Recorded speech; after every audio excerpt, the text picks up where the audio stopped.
My name is Isla, and I work in the Faculty of Humanities and Social Sciences as Postgraduate Admissions Officer.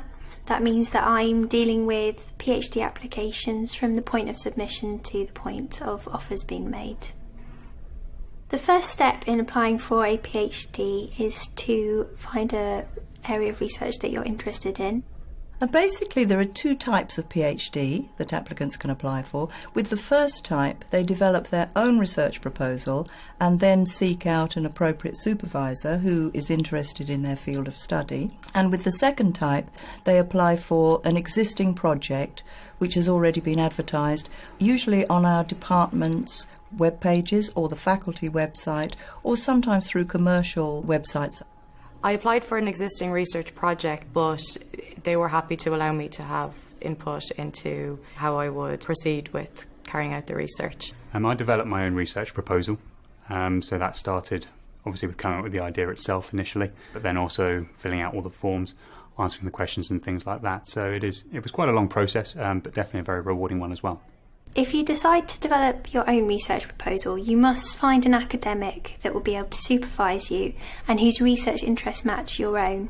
You should also try and make contact with the academic so that you can discuss your research proposal with them. Usually they do this either through a literature search, looking at the research literature on their proposed topic, or by looking on the website and going to the staff pages and having a look at the research interests and the research output of individual staff members, and then selecting a potential supervisor in that way.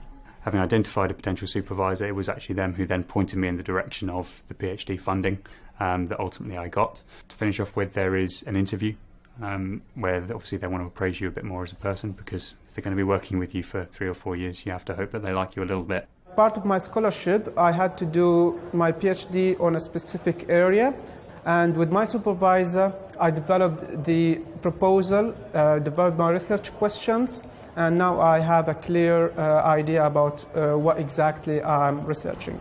To apply for a PhD, you'll need to apply online using our online application form. We advise that you apply as early as you can. This allows you enough time to provide everything that you need to for your application and for us to process it as well.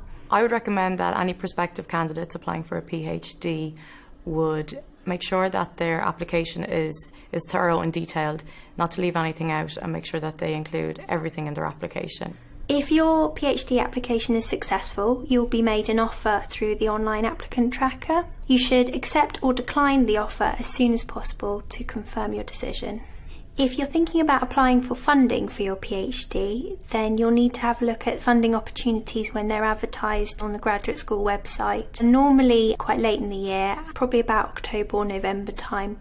There are usually deadlines for the funding, and it's important that you're aware of these deadlines so that you submit your application on time. So before embarking on my PhD, I was really apprehensive as to whether it was the right direction for me to take in terms of finding jobs afterwards. But now, since I've started and I've completed my first year, I realised that I have increased my employability, I've developed new skills, and I definitely know it was the right decision for me.